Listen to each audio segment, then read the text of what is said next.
사무라이들의 주군을 향한 충성이 목숨을 초계같이 버려가며 보여준 그 충성의 대부분이 사실은 먹고 살기 위하여 보여준 가식적 충성이었다고 합니다.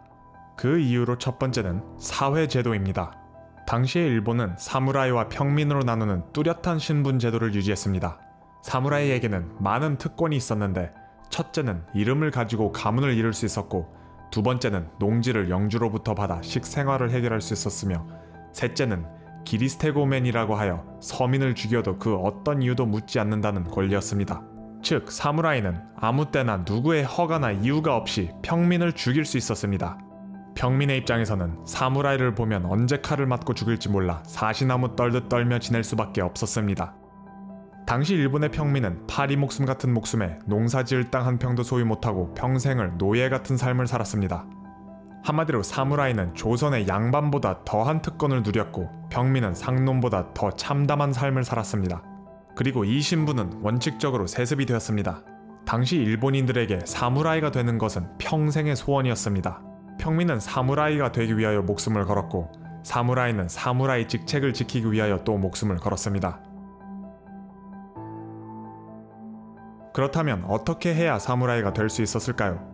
간단하게 영주가 사무라이 해 라고 말 한마디 하면 그날부터 사무라이가 되어 농지도 받으면서 의식주가 해결되고, 그 자손 또한 대대로 사무라이로 살아갈 수 있었습니다. 하지만 반대로 사무라이에게 사무라이를 그만둬 하고 한마디 하면 그날부터 가지고 있던 농지는 몰수당하고, 본인은 물론 그 자손까지 대대로 노예 같은 참담한 삶을 살아야 했습니다.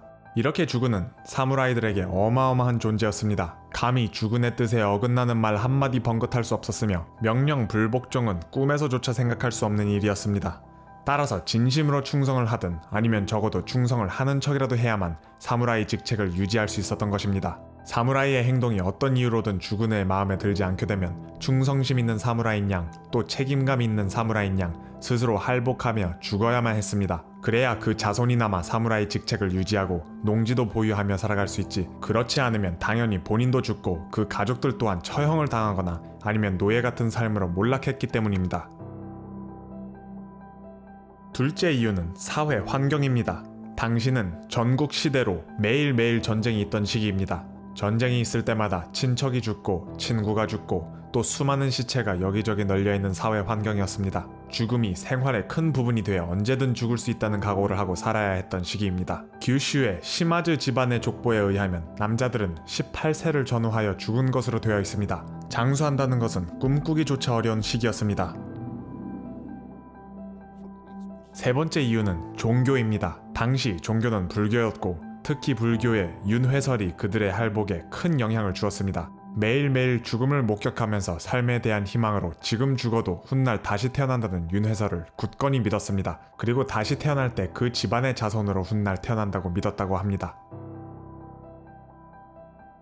이런 점들이 사무라이들이 주군에게 가식적인 충성을 해냐 하고 또 쉽게 목숨을 버릴 수 있는 환경을 조성했던 것입니다.